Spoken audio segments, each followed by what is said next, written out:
remember years ago when we were expanding NATO, I was the one in the United States Senate was pushing the hardest to expand NATO for membership, and many of you sitting around this table. And the irony is that one of the last conversations I had with our friend in Russia was, I said, you keep asking for the Finlandization of NATO. You're going to get the NATOization of Finland. Well, it happened. Not only are we as strong as we're stronger. And I say to my fellow presidents that I'm honored to be with you here and so many strong NATO allies. And the Secretary General, who I think has done an incredible job for a long time. I rely on his judgment a great deal. You know, the B9 was founded in 2015 after Russia attempted annexation of Crimea. And today, as we approach the one-year anniversary of Russia's further invasion, it's even more important that we continue to stand together. And I think this is proof of this, how strongly we feel. That's why I wanted to meet all of you in person here today.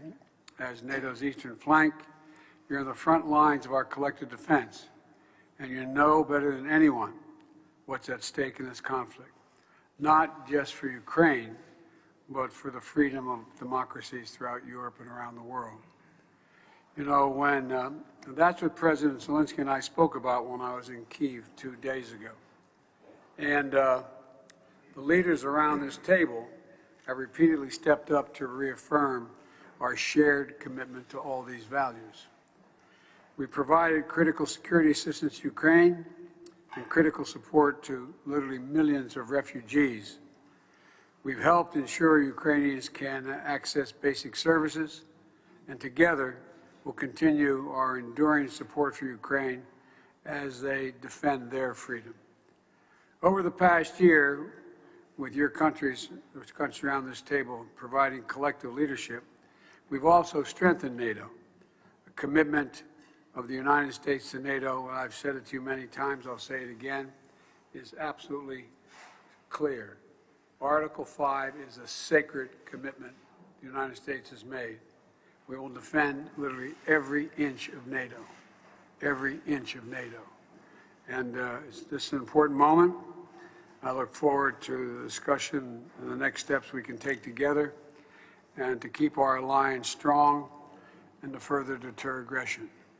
Because what literally is at stake is not just Ukraine, it's freedom. The idea that over 100,000 forces would invade another country after war, since World War II, nothing like that has happened. Things have changed radically. We have to make sure we change them back. So thank you all very much for allowing me to be with you, and I look forward to our private discussions. Thank you very much, Mr. President. And now I pass the floor to the NATO Secretary General, Mr. Jens Stoltenberg. Please. Andrei, it's a pleasure to be back in Warsaw to meet with all the B9 heads of state and government, and also with President Biden. And Joe, I would like to say to you that I'm so pleased and so impressed by the outstanding leadership you show, and your visit to Kiev sent a clear message of our steadfast support to Ukraine and America's ironclad commitment to the security of Europe.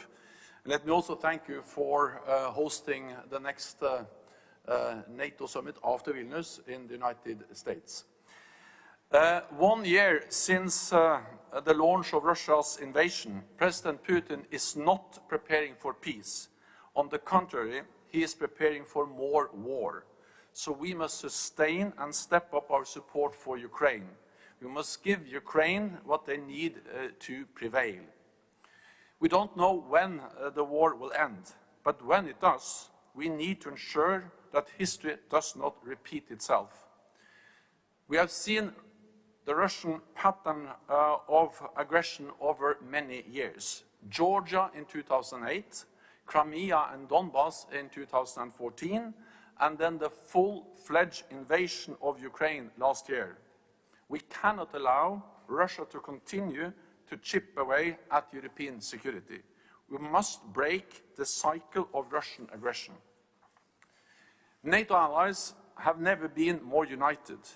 We will protect every inch of allied territory based on our Article 5 commitment to defend each other, one for all and all for one. Thank you so much. Thank you very much, Mr. Secretary General. Ladies and gentlemen, this concludes the part of the summit open for media. So I kindly ask the media to leave the room, please.